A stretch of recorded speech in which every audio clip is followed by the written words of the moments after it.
সবাইকে জানাই বড়দিনের শুভেচ্ছা। তো যেহেতু বড়দিন, কেক তো সবাই খাবে, তো ভাবলাম বাড়িতেই বানিয়ে ফেলি। খুব সহজেই এই কেক বানিয়েছি আমি।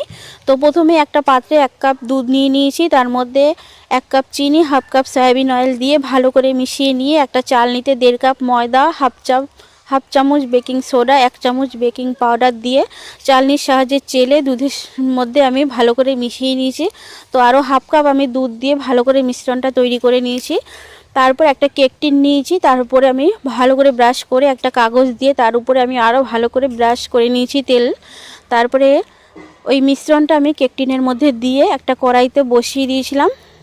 তো কড়াইটা আমি আগে থেকেই 10 মিনিট প্রিহিট করে নিয়েছিলাম। তারপরে আমি কেক টিনটা বসিয়ে আমি 20 মিনিট বেক করার পরে কিশমিশগুলো উপর থেকে আমি দিয়ে আরও 20 মিনিট আমি কেকটা বেক করে নিয়েছি। তারপরে এই কেকটা আমার রেডি হয়ে গেছে।